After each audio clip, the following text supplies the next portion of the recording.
sing them songs about life and love and heartache and drinking and dancing and having a good time. You know, all these little things that have always been in my mind when I think of country. Alan Jackson has spent decades becoming one of the most loved names in country music. From his humble beginnings to selling millions of records, he built a career filled with unforgettable songs and timeless memories. But behind the smiles, the awards, and the standing ovations, Alan has been carrying a painful burden that many fans never fully understood. As heartbreaking news about Alan Jackson continues to spread, people everywhere are looking back at the incredible journey that made him a legend while wondering what comes next. His story is not only about fame and success, but also about courage, family, and facing life's hardest moments with strength. So, what is the heartbreaking news for Alan Jackson that has left so many fans emotional around the world? Join us to find out. Alan Jackson's confession. Even after becoming one of the biggest names in country music, Alan Jackson continued finding new ways to connect with his fans. During the year 2016, he opened AJ's Good Time Bar in Nashville's famous Lower Broadway Entertainment District. The lively honky-tonk venue was named after his successful song, Good Time, which had been released several years earlier. The building quickly became a favorite destination for country music lovers who wanted to enjoy live performances while celebrating the music and career of Alan Jackson. To make this dream possible, Alan purchased the building at 421 Broadway for $5,750,000. At the time, it was the highest amount ever paid for a property on Lower Broadway. The purchase showed his belief in Nashville and his lasting connection to the city that helped turn his dreams into reality. Away from music, Alan also enjoyed another lifelong passion.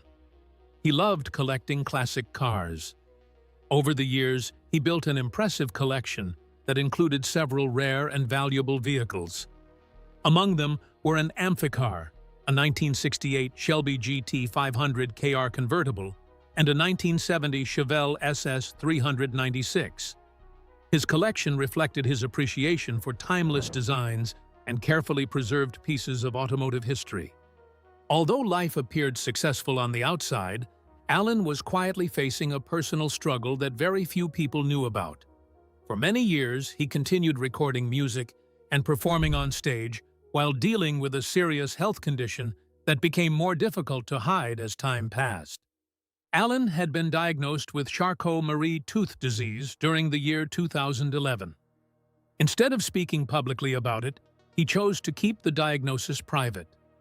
For almost a decade, he carried this burden without sharing it with the public. During those years, he continued touring, recording, and entertaining audiences while doing his best to manage the growing effects of the disease. Everything changed during the year 2021 when Alan appeared on The Today Show. During the interview, he decided it was finally time to tell his fans the truth about his health. He explained that the condition had been affecting him for many years and that its effects were becoming harder to hide. He revealed that he had started having trouble with his balance while performing. Even standing in front of a microphone had become difficult, making him feel uncomfortable during concerts. Charcot-Marie tooth disease is a group of inherited conditions that damage the body's peripheral nerves. As the disease progresses, it can cause muscles to become smaller and weaker. It can also make walking more difficult and reduce feeling in the legs and feet. For someone whose career depends on standing, moving, and performing before thousands of people, these challenges can become overwhelming. The condition can also affect balance, hearing, and eyesight. Some people experience muscle weakness that becomes severe over time, while others may develop paralysis. Many people living with the disease also struggle with ongoing pain. These symptoms make everyday activities much harder and create even greater challenges for performers who spend long hours on stage. Alan later shared that the disease was inherited from his father. His father, Joseph Eugene Jackson, passed away during the year 2000 after suffering a ruptured aorta. Learning that the condition ran in his family helped explain why Alan had developed the illness, even though there is currently no cure. Despite these growing difficulties, Alan continued performing for years after his diagnosis. Fans often admired his steady presence on stage without realizing the physical battle he was fighting behind the scenes. Every performance required determination as he worked through problems with balance and movement while continuing to give audiences the best show he could. As the years passed, however, the disease became more noticeable. Alan admitted that he could feel himself stumbling while performing. The loss of balance made him increasingly aware that continuing to tour would become more difficult. Although his love for music never faded, the physical demands of live performances were becoming harder to manage. Eventually, Alan accepted that his health had to come first. Earlier this month, he and NBC announced what would become his official retirement performance. The announcement marked the end of an extraordinary touring career that had lasted for decades and touched millions of fans around the world. At only 67 years of age, many people felt his retirement came much sooner than expected. However, Alan made the decision because of the challenges created by Charcot-Marie-Tooth disease. Like many talented performers whose careers were changed by serious health conditions, he understood that his body was no longer allowing him to perform the way he wanted. Even after revealing his diagnosis, Alan remained open and honest with his fans. He explained that there was no cure for the disease and understood that it would continue affecting him as time went on. He also admitted that performing no longer felt comfortable because of the balance problems caused by the illness. Although stepping away from touring was undoubtedly difficult, his decision reflected both courage and honesty. By sharing his story after keeping it private for so many years, Alan allowed fans to understand the personal battle he had faced while continuing to bring his music to audiences with strength, determination, and the same humble spirit that had always defined his remarkable career. The humble beginnings. Alan Jackson was born in Noonan, Georgia, to Joseph Eugene Jackson, lovingly known as Daddy Gene, and Ruth Music Jackson, whom everyone called Mama Ruth. He grew up in a close family with his 4 older sisters, making him the youngest child in the house. Life was simple, but it was filled with love, hard work, and strong family values. Their home was small and modest, built around an old tool shed that had once belonged to his grandfather. Even though the house was not large, it was the place where many special memories were made. It was a peaceful home where Alan learned important lessons that stayed with him for the rest of his life. Mama Ruth remained in that family home for many years. She continued living there until she passed away on the 7th of January, 2017. The house became a lasting reminder of the family's history and the simple life they shared together. Alan never forgot where he came from, and those early years helped shape the person he would later become. Alan came from a family whose roots were mainly English. He grew up surrounded by people who believed in working hard, caring for one another, and staying true to their values. Those lessons became a strong part of his character and later influenced both his life and his music. His childhood was not filled with luxury, but it gave him something even more valuable. It gave him honesty, kindness, and a deep appreciation for simple living. Music became an important part of Alan's life at an early age. In the beginning, he mostly listened to gospel music. Those songs filled his home and became the soundtrack of his childhood. Everything changed when one of his friends introduced him to the music of Gene Watson, John Anderson, and Hank Williams Jr. Their songs opened a brand new world for him. He quickly developed a love for country music, and that passion continued to grow stronger with time. In the year 1983, Alan began writing his own songs. He enjoyed putting his thoughts and feelings into music, and songwriting soon became one of his greatest passions. Every song helped him improve, and little by little, he started building the dream that would guide his future. Alan attended Elm Street Elementary School before moving on to Noonan High School. After finishing school, he joined a band called Dixie Steel. Performing with the group gave him valuable experience and helped him become more comfortable in front of an audience. Every performance helped him grow as both a singer and a songwriter. While chasing his dream, Alan worked regular jobs to support himself. He spent time working as a construction worker and also operated a forklift. After finishing work, he performed in small clubs across Georgia whenever he had the chance. Those long days and busy nights showed just how determined he was to succeed. He never stopped believing that his hard work would eventually pay off. When Alan was 27 years old, he and his wife, Denise, whom he had been married to for 6 years, made a life-changing decision. They left Noonan and moved to Nashville, Tennessee, so Alan could follow his dream of making music full-time. In the year 1987, he recorded a demo album called New Traditional at Doc's Place in Hendersonville, Tennessee. The recording became extremely rare and was released only in Japan, marking another early step in his musical journey. So how did he make it to the world stage? Let's find out. A small dream. After moving to Tennessee, Alan Jackson was determined to do whatever it took to build a career in country music. He knew success would not come overnight, so he accepted his first job in the mailroom at the Nashville network.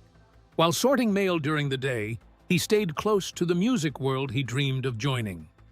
Whenever he had the chance, he sat in the audience during recordings of the television singing competition You Can Be a Star. Watching talented performers on stage only made him work harder toward his own goal. One unforgettable moment changed everything. During a show in the year 1986, the producers invited the audience to take part before a commercial break. Alan, who was 27 years old at the time, was chosen to step onto the stage and sing. He performed George Jones's famous song, He Stopped Loving Her Today, with confidence and heart. His performance earned loud applause from the audience and caught the attention of guest judge Keith Stegall, a respected singer and songwriter. That meeting became one of the biggest turning points of Alan's career. Keith Stegall later became the producer of 19 of Alan's albums, creating a partnership that lasted for many years. At about the same time, another important event helped open new doors. Alan's wife, Denise, was working as a flight attendant when she met country music star Glenn Campbell during one of her flights. She told him about her husband's dream of becoming a country singer and asked if he could offer any advice. Glenn Campbell kindly gave her the business card of his manager and encouraged her to make contact.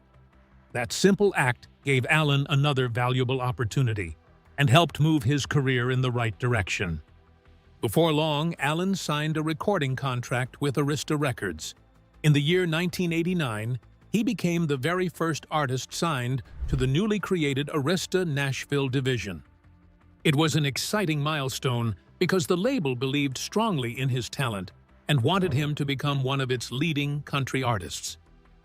Later that year, Arista released Alan's first single, Blue-Blooded Woman. Although the song did not reach the top 40 on the Hot Country Songs chart, it gave him valuable experience and introduced his name to country music fans. Soon after, everything began to change. Early in the year 1990, Here in the Real World climbed to number 3 on the country chart. The song became the title track of his first album and introduced listeners to his honest storytelling and traditional country sound. The album Here in the Real World became a strong beginning for Alan's recording career. It also included Wanted and Chasin' That Neon Rainbow, both of which reached the top 5. Even more importantly, I'd Love You All Over Again became his very first #1 country hit. These songs proved that Alan was becoming one of the brightest new voices in country music. His success continued with his second album, Don't Rock the Jukebox, released in the year 1991. The album was filled with memorable songs that connected with country music fans. The title track, Someday, Dallas, and Love's Got a Hold on You all reached #1. Another popular song, Midnight in Montgomery, climbed to number 3. During the same year, Alan also helped write several songs for Randy Travis's album High Lonesome, showing that his songwriting skills were respected by other country artists as well. Alan's third album, A Lot About Livin' and A Little About Love, took his popularity to an even higher level. The album produced the #1 songs She's Got the Rhythm and I Got the Blues and Chattahoochee. It also included the successful hits Tonight I Climbed the Wall, Mercury Blues, and Who Says You Can't Have It all of which reached the top 5.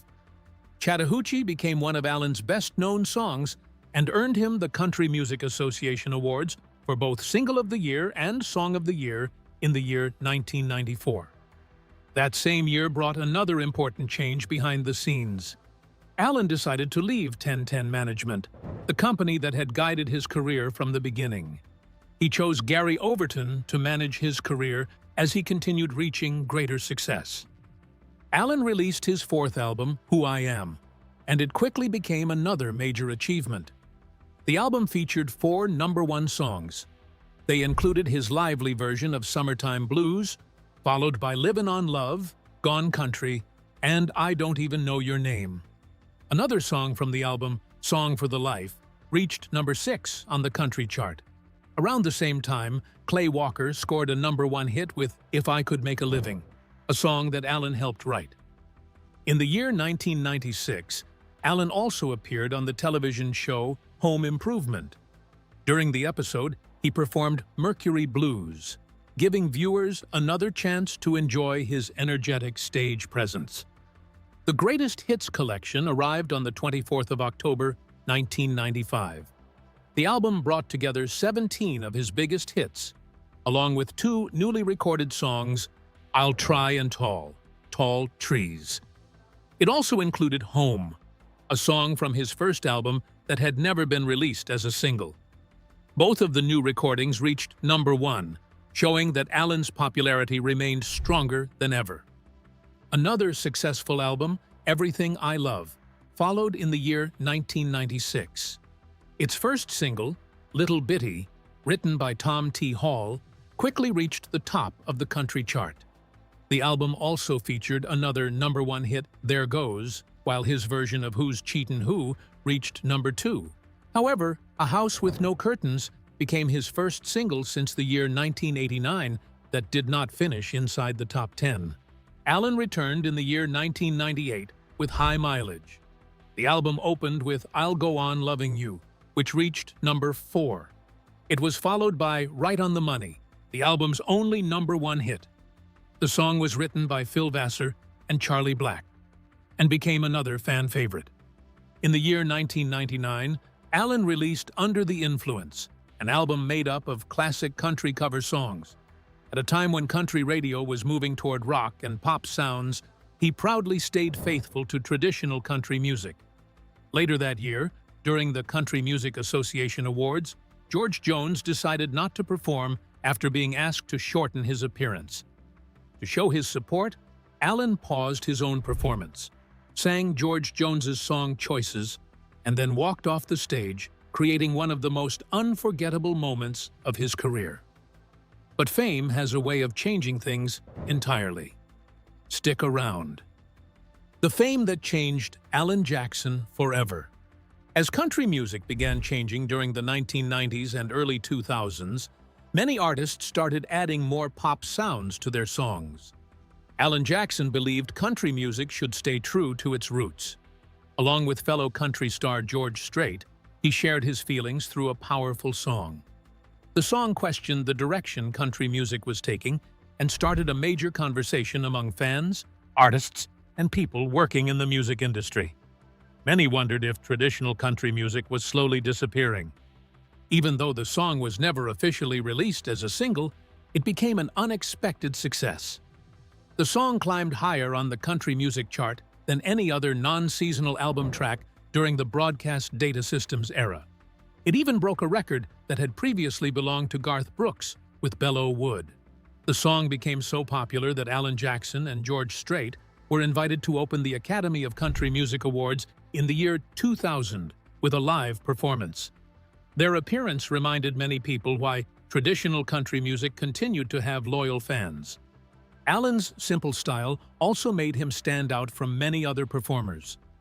While some country stars filled their concerts with huge stage productions, bright lights, and constant costume changes, Alan preferred something much simpler.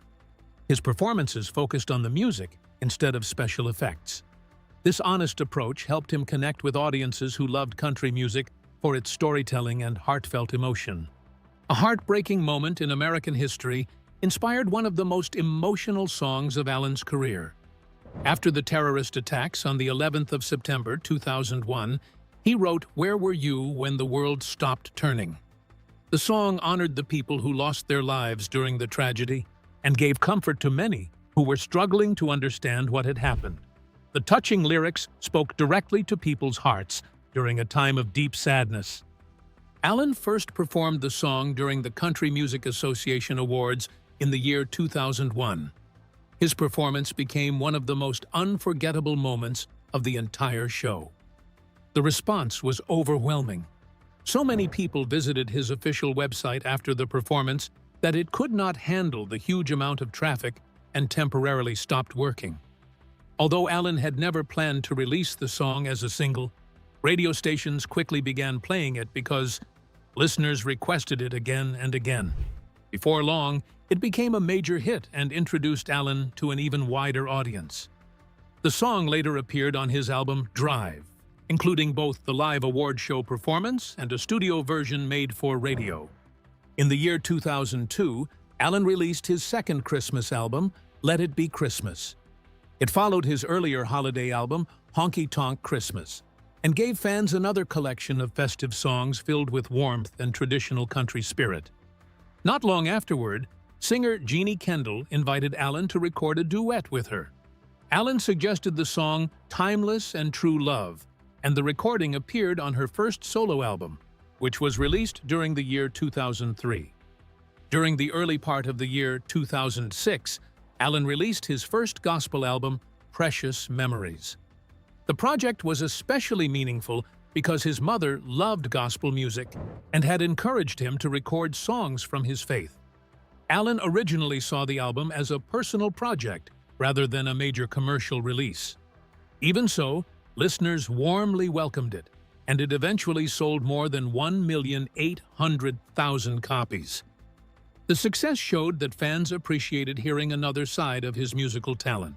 Only a few months later, Alan released Like Red on a Rose. At first, the album had been planned as a bluegrass project, but its direction changed during production. For the first time in many years, Keith Stegall was not the producer. Instead, Alison Krauss took over that role. The finished album sounded very different from Alan's usual style.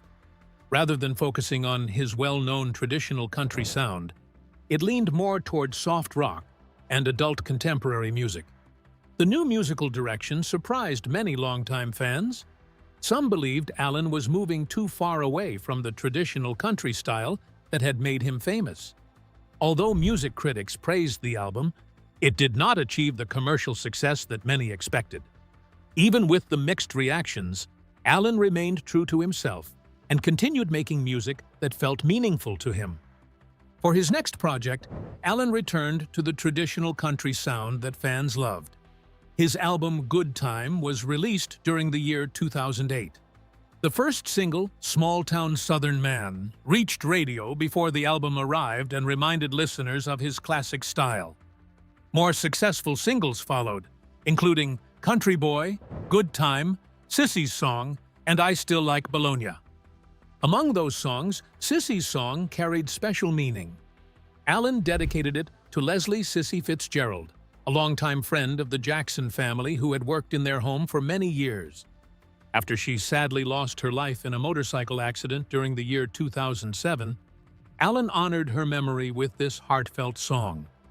Alan continued building his remarkable career with the release of his 16th studio album, Freight Train, during the year 2010. The first single, It's Just That Way, introduced the album, followed by Hard Hat and A Hammer. Both songs reflected the honest storytelling and traditional country sound that had always been at the center of his music. Later that same year, Alan released another greatest hits collection titled 34 Number Ones. The album included his version of Johnny Cash's Ring of Fire, along with the popular duet As She's Walking Away, recorded with the Zac Brown Band. During the year 2011, another important chapter began. Alan and Arista Nashville decided to end their longtime partnership. Soon afterward, he announced a new recording agreement with Capitol's EMI Records Nashville.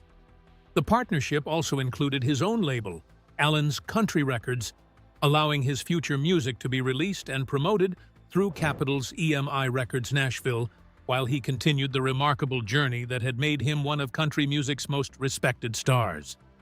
Love and family. Behind Alan Jackson's remarkable music career is a story built on love, family, and staying together through life's greatest challenges. Long before he became one of country music's biggest stars, Alan had already found the person who would stand beside him through every success and every difficult moment. Alan married his high school sweetheart, Denise Jackson, on the 15th of December, 1979. Their relationship began long before fame entered their lives, and they built their marriage on the strong foundation they had created while growing up together. As Alan's career continued to rise, Denise remained by his side, supporting him through the exciting moments as well as the demanding parts of life in the music industry. Together, Alan and Denise became the proud parents of 3 daughters. Their first daughter, Mattie Denise Smith, was born on the 19th of June, 1990. A few years later, they welcomed their second daughter, Alexandra Jane, who is lovingly known as Ali, on the 23rd of August, 1993. Their youngest daughter, Danny Grace, completed the family after being born on the 28th of August, 1997. Raising their daughters became one of the greatest joys in Alan and Denise's lives, even as Alan continued traveling and performing across the country. The family's happiness grew even more during the month of December in the year 2022. Alan and Denise entered a brand new chapter when they became grandparents for the very first time. Their daughter Ali and her husband, Sam Bradshaw, welcomed their first child, a baby boy.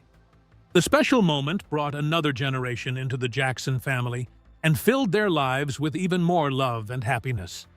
Like many families, Alan and Denise also faced difficult times. During the year 1998, the demands of Alan's busy music career placed great pressure on their marriage. The challenges became so difficult that they separated for several months. It was a painful period for both of them as they tried to find their way through the struggles they were facing. However, their story did not end there. Instead of giving up on each other, they found their way back together. They reconciled and continued building their marriage with renewed commitment, showing that love can grow stronger after overcoming hard times. Denise later decided to share their journey in a deeply personal book. In the year 2007, she published It's All About Him, Finding the Love of My Life. The book tells the story of her life with Alan, their relationship, the challenges they faced, their temporary separation, and the commitment that brought them back together.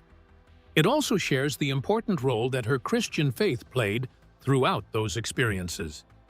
Readers connected with her honest story, and the book became a bestseller on the New York Times bestseller list. The following year, during the month of May in the year 2008, Denise released another book called The Road Home. This gift book allowed her to continue sharing messages that were meaningful to her and reflected the values she held close throughout her life. Music also runs through other parts of Alan's family. His nephew, Adam Wright, built a career as a country music singer and songwriter. Adam performs alongside his wife, Shannon, and together they are known as the Wrights. The talented couple worked closely with Alan by helping write 2 songs for his album, What I Do. They also provided harmony vocals on the project, making it a special family collaboration that combined their musical talents. Alan also has a family connection outside the music world. He is a cousin of former Major League Baseball player Brandon Moss, showing that talent within the family has reached more than one profession. During the month of June in the year 2009, Alan decided to place his large estate just outside Franklin, Tennessee, on the market. The property covered 135 acres and was offered for sale at a price of $38 million. It was later sold during the final days of May in the year 2010 for $28 million. The sale became one of the highest-priced home sales ever recorded in the Nashville area. Later in the year 2010, Alan and Denise moved into another home in the same Nashville suburb. They purchased the beautiful property during the month of June for $3,675,000. Less than 1 year later, they decided to place the home on the market again with an asking price of $3,995,000, continuing another chapter in their family's journey. But what was this heartbreaking news that Alan revealed to the world? Let's dive in. If you enjoyed this video, like and subscribe, and also click the next video shown on your screen.